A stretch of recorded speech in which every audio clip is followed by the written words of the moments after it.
right, welcome to another issue of Talking Trucking with FleetWatch. And today I am very privileged to have in the studio with us Mr. Anton Falck, who is Vice President of Hino, South Africa. He's taken over from Ernie Troutman, who was in the seat for some time. And we're going to introduce Anton to you today, to all our readers, listeners, to the FleetWatch truckers out there, and find out a little bit more about Anton and his views on the market. We're very challenging at the moment, and also some great news in the launch of the Hino 700. The plant is up and running, all looks good. Welcome, Anton. Thank you very much. I really appreciate the opportunity.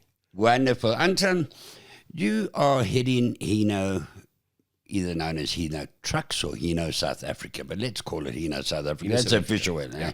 Right. Okay, it's a truck division. And you don't come from a trucking background. No, not at all. Tell us where you come from. Who are you? Where do you come from? How did you get this position?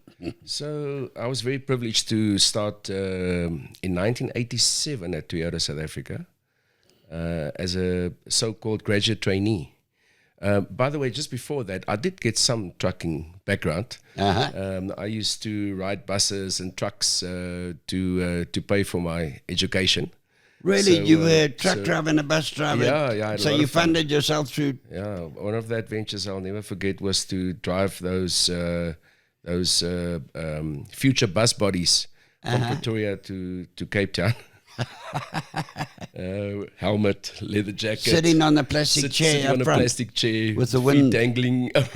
Did you do that? Yeah, it was quite a good fun. I remember those days well. Yeah, so started at Toyota as a graduate trainee. Like I said, it was a privileged start.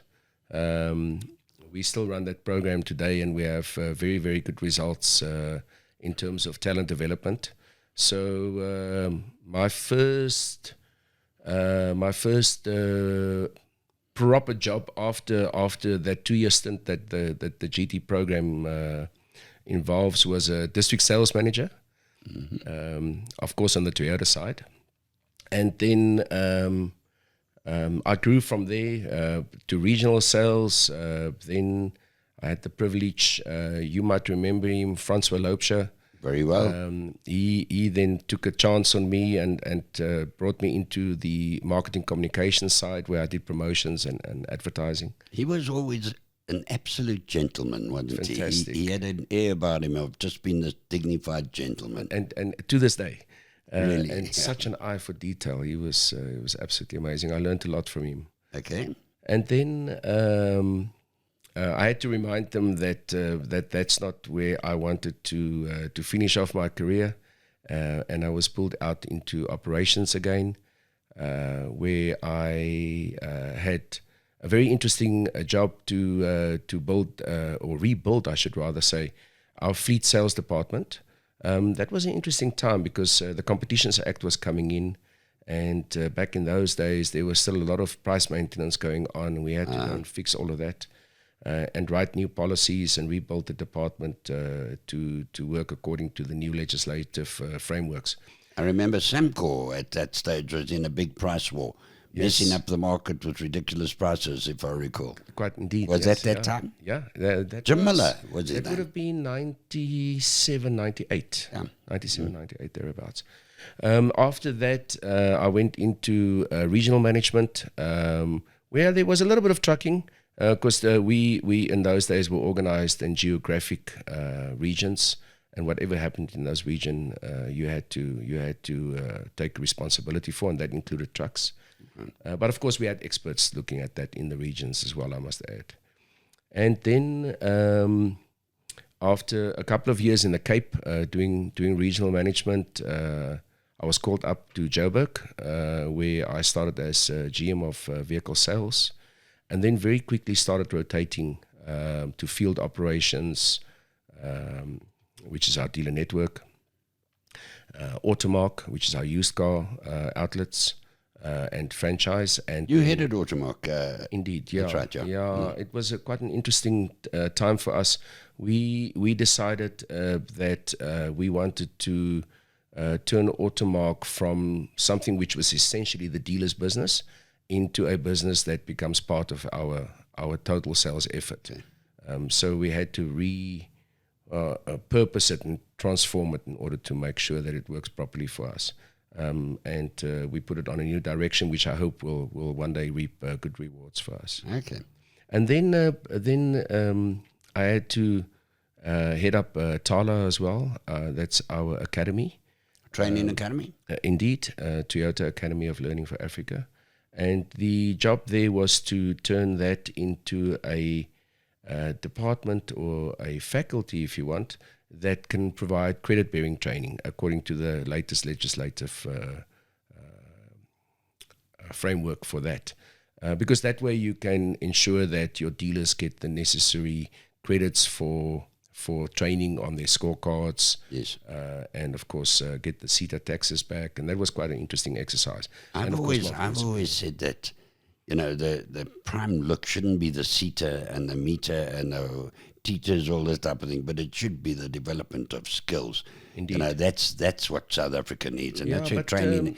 But I know people want a payback on that job. Quite correct. I think we were giving quality training all the time, but we needed to add that part to it.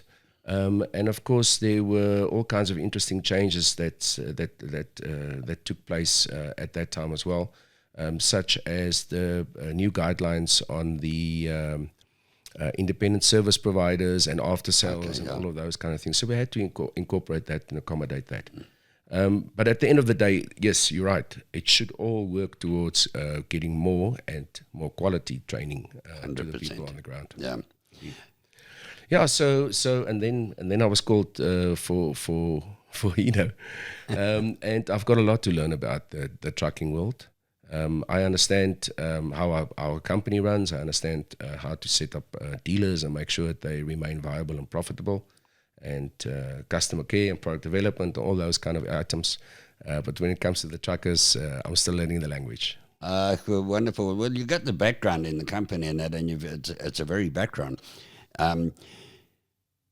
Take heart in that when Ernie Troutman, your predecessor, was appointed, I said to him, what do you know about trucks? Are you the right guy for this job? Yeah. I'll never forget that. And he said, no, I don't. He said, but I've got a lot of people around me who will teach me about trucks. He said, I'm a strategist, and I will constrain Australia, and we'll develop our dealers. And my goodness, he did that, didn't he? He did a great job with the dealers. Ernie was a man of great caliber. And I'm very, very, very appreciative of the footsteps that I can follow. This is the second position, I think, if I recall correctly, that I now follow in his footsteps. Because when he became VP of trucks originally, on the Hino side, he vacated the GM vehicle sales position, which I then got into. Yep. Yeah, so and also I follow him with a glad heart. Lovely. And also at your introduction press conference we had, it was Ernie went on to be in charge of, and please, I don't need details, but something to do with the cars and the trucks towards the end, these last 2 years or something. He was VP of both Hino as well as what we refer to as vehicle sales and dealer network. Okay, and then it was pointed out that, no, that was wrong move. You need a pure focus on trucks, and that's what you are here for. Yeah, well, again, I think kudos to Ernie. You know, he was a man of such caliber that he could handle both. Far be it from me to claim that I can do the same. I'm going to focus on the Hino side and make use of the lessons learned that I got from the previous divisions at Toyota. I think it's an excellent move. Focus on trucks because it needs a separate focus, and it's like full-time focus. The trucking industry is critical to the country at the moment, and a lot of challenges, which we'll go through some of them as you see them. But I think a solid focus on trucks is what's needed in this place. It's been tried before, where I remember Isuzu, I think, had the guy was cars, trucks, buckies, everything, and they changed that as well. Mm-hmm. But anyway, no. So welcome to the world of trucking. That's your move up towards trucking. You're now head of Hino. Let's go back a little bit. You've come in at a fantastic time and a terrifying time. You had a massive. It was described as one of the greatest disasters ever to face Toyota, was the floods last year. Sure. And you were there at Toyota at the time. Lead us through that. You know, we can't forget the photographs that were there. But what was it like? You couldn't go in the factory. You saw your whole production, not only of the Hino, but of the cars, the buckies, everything, underwater. Lead us through. What was your feelings when you woke up the next morning and you couldn't even get into the plant because it was too filled with water? It was a terrible event. You know, at the time we were working very hard to recover from the doldrums of the pandemic, as well as of course, the drama of the July riots. So we were just hitting our straps. For the first quarter of 22, we were hitting record sales numbers, and we had our bright eyes and bushy tails for 22 as a year, and then the heavens opened and caused huge damage in the wide KZN area, but specifically in the prospecting area from our perspective. And just about drowned and destroyed our total production, and of course our vehicle storage facilities as well. You had to throw away built-up vehicles, eh? Yeah. I think firstly, and this is what I always find fascinating about the Toyota family, is the first point of call, the first priority is always, are the people safe? And that was the first job. After that, yes, of course, you assess the damage. We wrote off thousands of vehicles. We just couldn't take the risk of those vehicles entering the market later and hurting the customers who expect quality, reliable, and durable Toyota and Hinos and Lexus. So we scrapped them. As a matter of fact, there's all kinds of interesting stories, such as two of our dealerships had been the recipients of vehicles in the days before the flood. Those vehicles no longer belong to us. They belong to insurance houses. We started hearing that these vehicles are making their way to the market, so we went and bought those back Really? in order to prevent them from getting into the market as well. Yeah.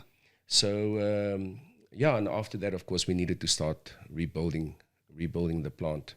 We had a lot of assistance from Toyota Motor Corporation. Their disaster team landed very quickly after the event. They came out from Japan, isn't it? Indeed, yeah. And then, of course, made the assessment. I didn't know it at the time, but they said to Leon Tron, our chief, that this is the worst they've ever seen worldwide. And keep in mind, these guys go and take care of our assets after earthquakes, tsunamis, and the like. So they've seen a lot. Japan tsunami as well. Yeah, they were affected there. Yeah.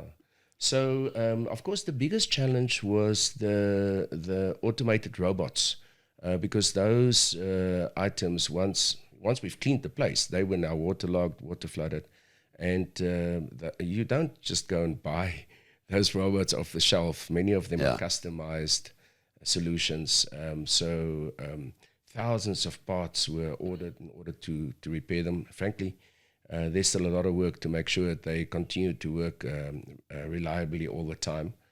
But as an aside to that, our Hino plant was the first one to start operating again, because of course we mainly assemble semi-knockdown kits that we receive on the Hino product, and they are not so reliant on robotics. So we could get going quite quickly, relatively speaking, on the production of the Hino side. Yeah. I'd like to say that not so reliant on robotics. I was thrilled to see when I went about 2 weeks ago. Shame you were stuck on a broken plane. Go by truck next time. Did you say Anton was coming down and was the roll-off of the Hino 700, and Anton and his colleagues from Japan were stuck on an aeroplane that wasn't flying. Similar to the guys in Poland, I think they're stuck there for 2 days. But anyway, we'll move that. And we went through the plant, and what I loved about it is that is a world-class plant. I've been to many plants around the world. And that also, the floods, didn't that also give you an opportunity to upgrade the plant with new equipment, new systems, etc.? And also the people there. I mean, there's staff working, there's employment, and in an environment where we're facing a massive unemployment, it was so refreshing to walk through that. Did the floods give you a chance to upgrade that plant? Because I know you also moved it. Yes, indeed. Well, no, the move for the Hino side previously shared a production facility with the High Ace or the Quantum, if you want, but we moved out of that, I think in 2014, if I remember correctly. And moved to a Hino specialized area. But you're quite right. We managed to do a lot of upgrades. Obviously, when you write off parts of your production facility, you rebuild it with the latest technology and methods. And yeah, we certainly believe we have a world-class assembly facility in Prospecton. They've got a maximum production capacity of 5,000 units. Currently, we only utilize 3,500 units of that. And I'm working very hard to up that volume in order to get to the max. But of course, that's linked to a single shift with 114 people that's focused only on the Hino side. Please keep in mind that we are a sister company of Toyota South Africa. Yes. So a lot of our admin and our staff functions are actually handled by TSAM, providing us with the opportunity to be more cost effective and have a viable operation in South Africa. They assemble 4 Hino models there, the 200, the 300, the 500, and of course now the 700.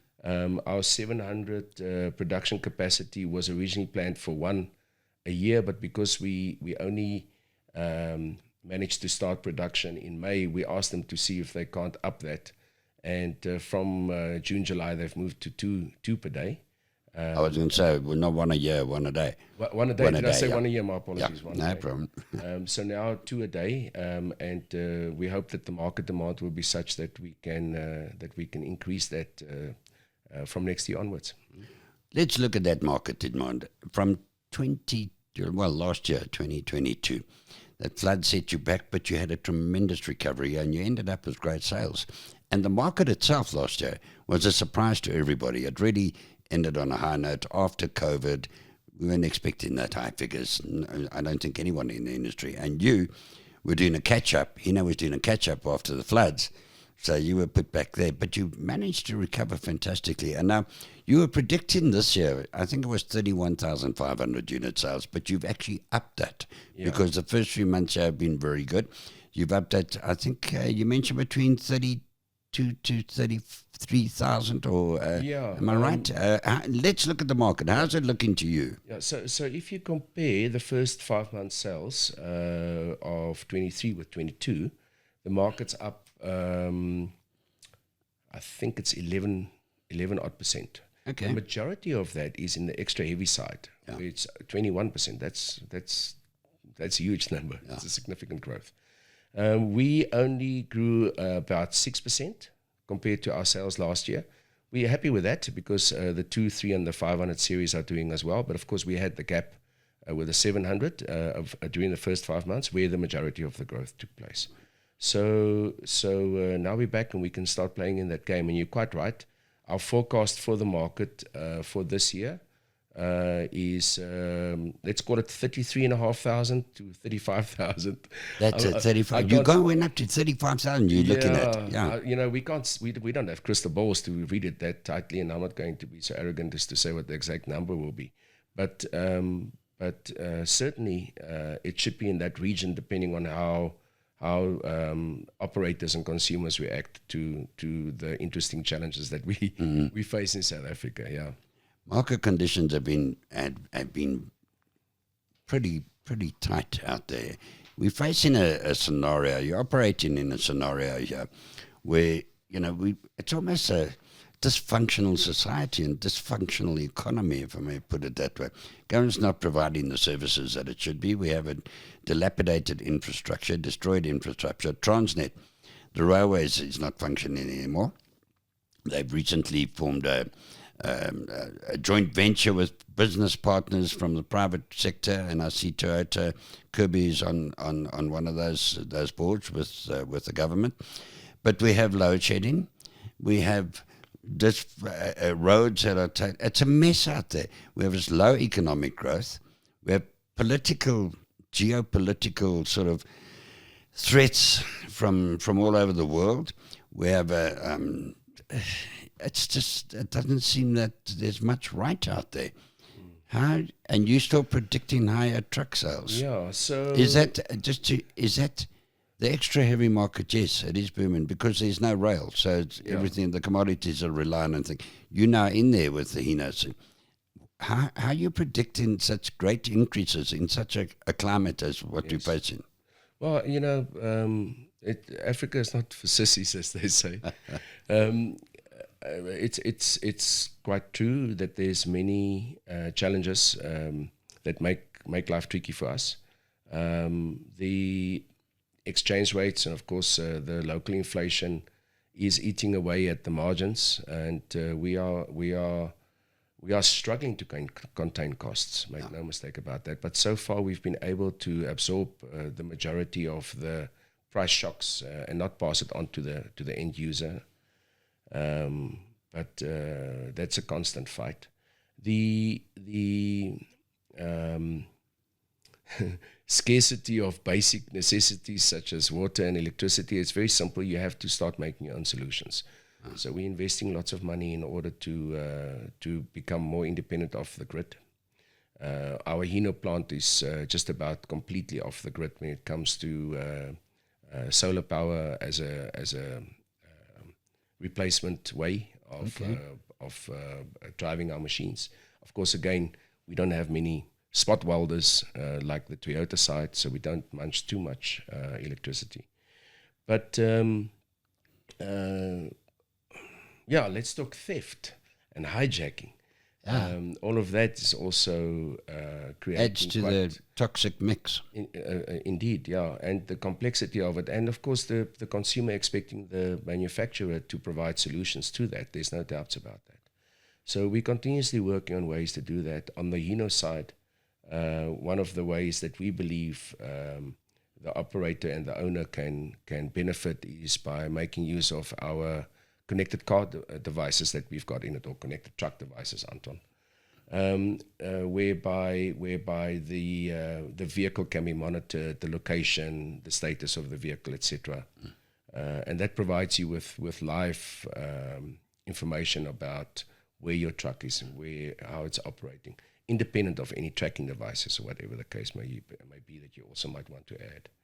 So we fit that to all of our vehicles that's built at Prospecton, regardless of whether they imported CBUs, whether they are locally manufactured, Lexus, Toyota, and of course Hino. But the same conditions that we operate under also provide opportunities, like you quite rightly remarked, the failing rail system or rail facilities in this country. Railways. Yeah, that's what's driving the demand for trucks. There's no doubts about it. People need to move much needed commodities from source to point of use, and we believe that we can contribute to that and provide reliable methods with which to get the commodities to where they need it to be. Brings me to the Hino 700. And some congratulations, by the way, on that. I'm going to be a little tongue-in-cheek here and say that when I looked at the Hino 700, I mean, it's not... You launched the Hino 700 many years ago, but it's a massive upgrade here. And it's almost a catch-up on the Europeans, if I may say so. Your cab comfort levels have been vastly improved. You've got massive passive or active safety systems now. Adaptive cruise control. Everyone's got a different name for it. Lane departures, etc., etc. You have a unit that can compete with your European competitors, whereas you didn't before, on long haul. Now, you say at a conference, Peter Clark mentioned that you're not looking at the long haul sector. That came as a bit of a shock to me. I mean, you've got 450 horsepower, you've got 410 horsepower, you've got a GVM 56 ton, you've got an upgraded cab, you haven't got a sleeper cab, a full sleeper cab like European. So quite correct. Why have you why that comment where you're not looking at long haul? And let's first of all, how do you see long haul? How do you define long haul? Okay.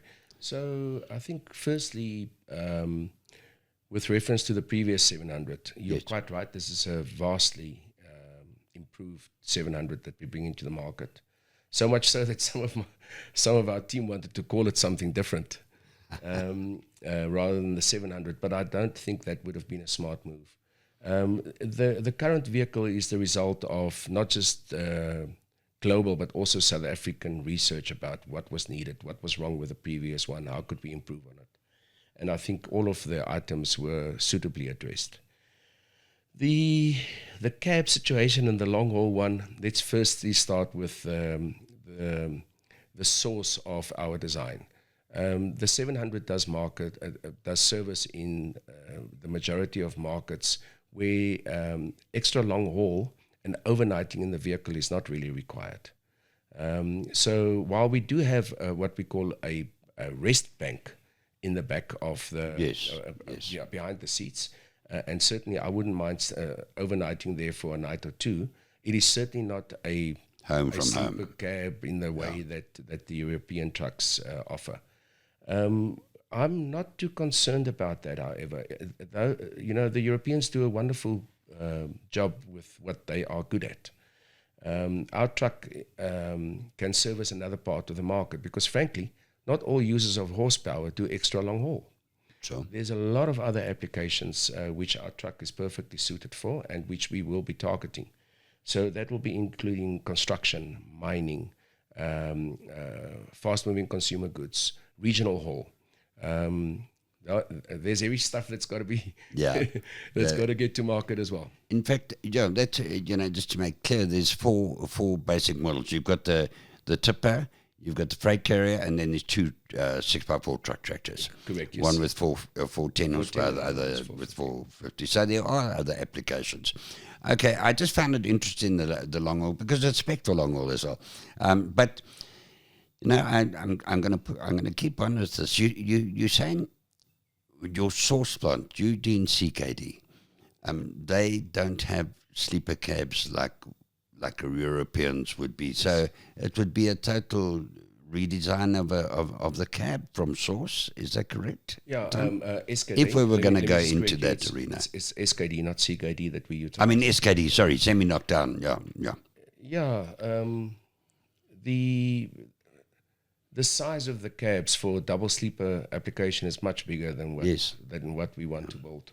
So we've got one cab size on the 700, and that does duty across all four of the derivatives. Yeah. Okay. Because there's enough, as you say, in the other segments. I mean, and the Durban Joburg is okay. With what you've got. Yeah. Yes, indeed. One interesting thing, Anton, is that you introduced it with the Euro 2 engine, the 13-litre Euro 2 engine. Your competitors from Japan even, Isuzu and Duty Trucks, have all made a fanfare about having Euro 5. Why did you not leap forward into Euro 5 engine? So that was on request from our side. The Hino 700 is available actually in Euro 6 spec in the majority of markets where it operates. Yeah. In Southern Africa, and I put the accent on Southern rather than South Africa, we of course supply the Hino 700 and several of our other products, not just to South Africa as well, but also to markets north of our borders. And the fuel quality in those areas are still suspect enough to make sure that our truck has got the necessary reliability and performance. Okay. We asked that we don't have specifications on the truck that might prove problematic when operating under those fuel conditions. So we'll keep on monitoring that, of course. South Africa has had rapid improvement of fuel quality over the last couple of years. We will continue monitoring the portion of sales that we get locally in South Africa compared to the countries north of our borders, as well as their fuel quality. And when the time is right, we will upspec our vehicle in order to get to better emission standards. Of course, it is. Sorry. Of course, we subscribe to controlling emission standards as strongly as possible, but not at the cost of quality and durability and reliability. And we've got several other initiatives that we're working at in order to ensure that, if not then the 700, certainly other trucks and other products are on offer with low emissions. We currently just started piloting, for instance, the new Hino 300 hybrid. We are very excited about that. Our engineers are, of course, always worried about the impact of local conditions. While it is very, very successful in Australia and in Japan and other markets, we're going to run it locally for a while, see if it actually produces the fuel savings and the emission savings that it promises, and remain reliable. And then if it proves during the pilot phase, we want to introduce that as quickly as possible. That I saw at the Nampo show. Yes. That hybrid Nice model on glass deck to yeah, show with the you- glass test where we were going to do some pole dancing, I believe. That was a joke between us. It's a glass deck you could see underneath, and that was the performance. We were talking about the performance of the vehicle. They said, "Yeah, no, we're having pole dancers come on." But let's go on to that. The alternative propulsion. You're looking at the hybrid. And just before I leave the Euro 5, what would you say to the guy who said, no, you're ignoring a move towards global climate change, global warming by not going Euro 5? You're looking at local thing. What if I had accused you of that? What would your answer to me be? Strong accusation. And of course, Toyota South Africa has also been criticized, not just Toyota South Africa, my apologies, Toyota globally, have been criticized lately about our stance about these matters. So, just because you don't chase full-on battery electric vehicles does not mean that you're ignoring the realities of global warming and the very, very good reasons why you need to cut emissions. But we certainly don't believe that battery electric vehicles are either the only or the final solution. With it comes a lot of other risks to the environment and a lot of other costs that people have not been counting properly. The solution is a variety of processes, a variety of products, a variety of, shall I call it, ways in which you keep the wheels turning. Yeah. Our history shows that we were the first ones to bring in the hybrids. If you make use of hybrid batteries rather than full battery electric vehicle batteries, for instance, you can cut emissions that would have been produced by several vehicles instead of cutting emissions that would be produced by a single vehicle. So you can make it go much further, the scarce metals that need to go into those batteries. Also, the internal combustion engine is certainly not dead. No. It will be silly to think that there's not applications where we need diesel with all the bad things that go with it.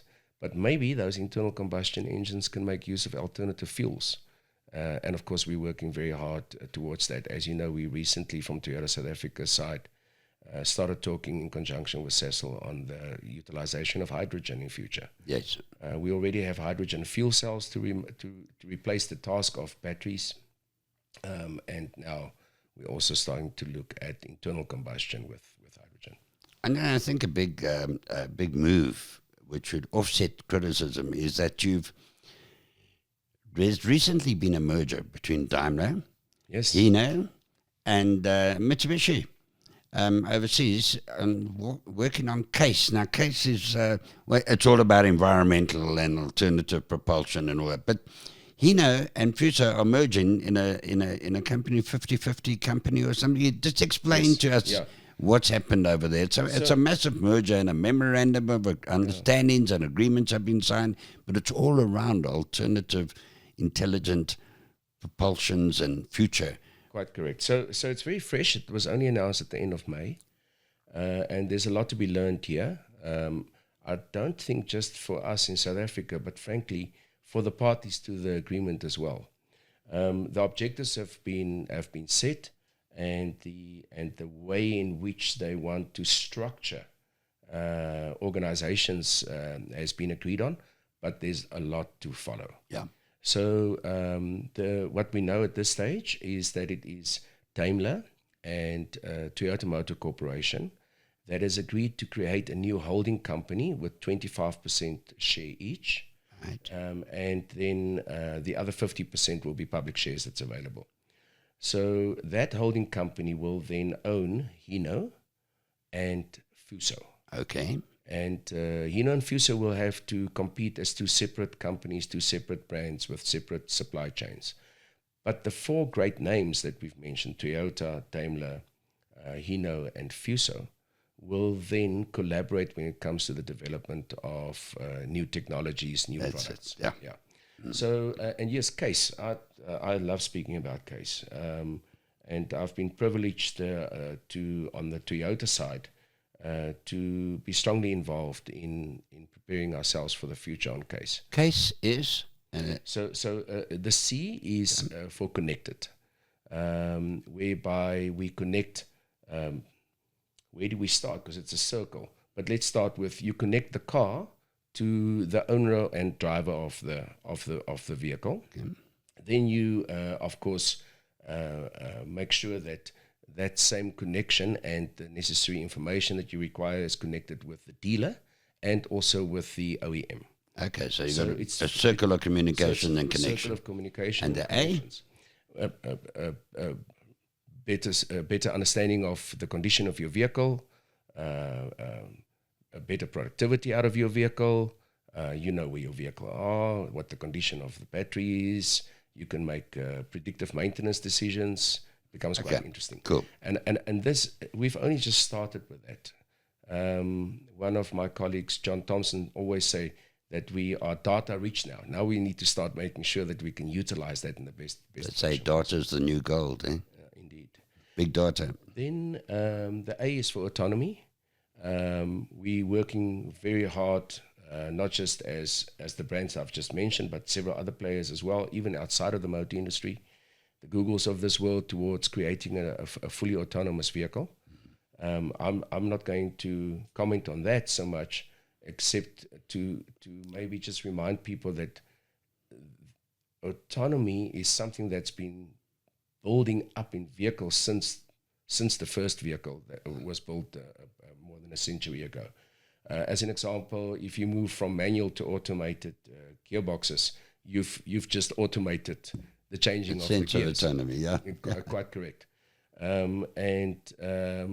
I think the first example was when they took out advance and retardation of timing. Okay. But there's more and more of this being built into vehicles, and of course it's providing huge benefits to the user. Then S is for shared. That's where, regardless of how well a person might be utilizing their vehicle, or in the case of a truck operator, trying to sweat that asset for 24 hours, there will be periods during which the truck is not operating because the owner of the vehicle or the truck is not needing it at that moment. So then it's a capital that's standing around not doing anything. So shared is an effort towards making it available for more than one user at a time. So, and then of course E is for electrification. Yeah, that's but frankly, the buzzword, isn't it? Yeah, but frankly, I think electrification will soon be referred to as alternative fuels, or another word that refers to a variety of methods in order to drive the vehicle. Like I hinted earlier, hydrogen. Still fuel cells and all that. Fuel cells, a variety of other methods. And I think it's one of the greatest challenges that's ever faced the industry. Emissions on Euro 1, 2, 3, that saw a alignment of companies and collaboration, such as what you're talking here with So we're very excited initially, about it. but now it's such a challenge, isn't it? Which way do you go? Which way suits the market? Which market suits which vehicle? Which is it electric? I mean, the first electric truck was launched. Volvo launched it the other day, last week, in fact. Is it all electric at a massive price, by the way, compared to normal diesel, and with fuel cell and hybrid and this and that, and sure, it's a massive challenge, isn't it? On which way do you go? Yeah, I think it's a field day for engineers. Yeah, Because everybody is looking for solutions. But I think currently the big challenge is probably to convince policymakers that there's reason to subsidize, there's reason to allow alternative thinking. Don't chase the silver bullet, and allow a variety of technologies and solutions to come to market. I think our policymakers are totally divorced with realities on the ground in so many arenas in South Africa. And I think they're a little bit behind on this one as well, aren't they? I mean, they're not standing behind. I heard Mike Mabasa saying, that policy makers need to come on board. Yeah. They're lagging. Yeah. What I see happening is that the markets move on. Yeah. They create their own solutions. Electricity is a very good example where people just started finding ways to go off the grid and create their own solutions. If you look at fuel, the standards legislated for fuel is far behind where the market has gone already in terms of the quality of the fuel. And that's because of the consumers demanding it in the first place, and secondly, the suppliers achieving those demands, meeting those demands. As a matter of fact, often we have to realize that South Africa's products are reliant on what the rest of the world gets. And if your designers are designing, let's call it internal combustion engines that require higher levels of fuel, then we must supply the local fuel. So people move on. They make solutions. But I'm very excited and proud to be part of the trucking industry because they're not waiting for policies. They're moving ahead. Create your own solutions. Yeah. How do you see Hino in the future to wind up? Yeah. What's your plans? You're the new man at the top. What's your plans? So complete the learning process. Okay. To start off with, and then start chasing down a number of main themes. I think we must make sure 700 is launched properly. I want to create a good order bank for that in order to create a higher capacity production for it. Okay. We believe that it will make a huge difference to the second big theme, which is making sure that our dealers get a return on their investment. If they are happy investors, they will ensure that our customers are happy, which is the third big theme, in order to ensure that we've got competitive products for them and strong total support. We have been, I inherit a highly successful team when it comes to total support and customer care. Yeah, that's a philosophy of this. They've been number one for a number of years, and we certainly need to ensure that we don't just maintain that position, but also grow in terms of what the truck operator can expect from us. And then just last question. It's an unfortunate fact that OEMs can no longer feel part of the industry without being involved in some of the problems of the industry and trying to come up with solutions. It's almost like leading government in policy. You go ahead of policy, you don't wait for it. Are there any things outside of those that you've mentioned? Your prime thing is obviously to develop the best trucks for the market and for your customers, make sure your dealers are profitable. Happy dealer, happy customer. Happy wife, or what? Happy wife, happy home, happy wife, or something like that. I'll read that one up. What do you see Hino getting involved in, or have you any plans that you like there's hijacking out there, there's this, there's that. Anything that you see beyond your core focus, which is unfortunate because your core focus is making great trucks and making sure out there, getting the backup, getting the aftermarket servicing, all that's your core focus, happy customer. But unfortunately in South Africa, there's so many issues that need extra input, extra expertise. So I've got to talk to Toyota now because we're part of that family. Yeah.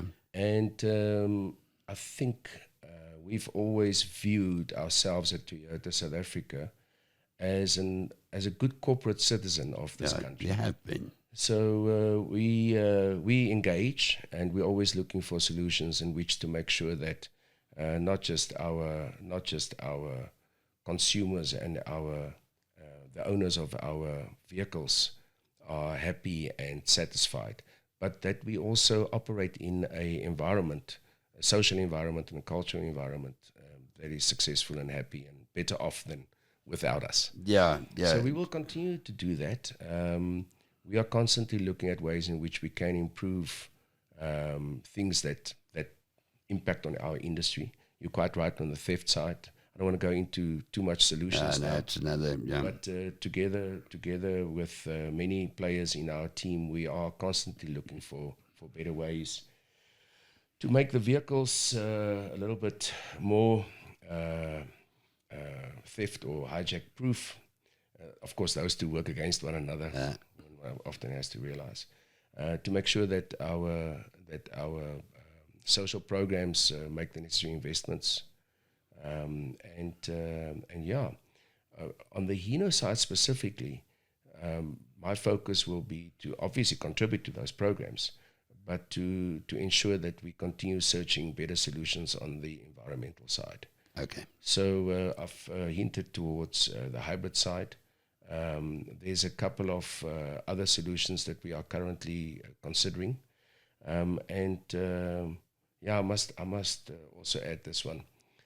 People think it's just emissions on vehicles, but when it comes to environmental impact, we've been working for decades in conjunction with our dealers to ensure that the operations that we have as low as possible impact on the environment. Yeah. As a matter of fact, it must be the opposite. Oil disposal, etc., etc. Yeah, so like it's energy use through lights and lifting vehicles in order to service them, reducing the emissions through those indirect usage of electricity, getting alternative sources of power, making sure that we take care of water, recycling, oil disposal, reclaiming of batteries. So these programs run very, very successfully. Okay. And we continuously to wind up the volume because there's always new things that you need to add as you discover the impact of your actions, right. And ensuring that is minimized as much as possible. And of course, not just in terms of our dealers, but also our own production facilities and upstream towards our suppliers. Right. Good corporate citizen, good South African citizen.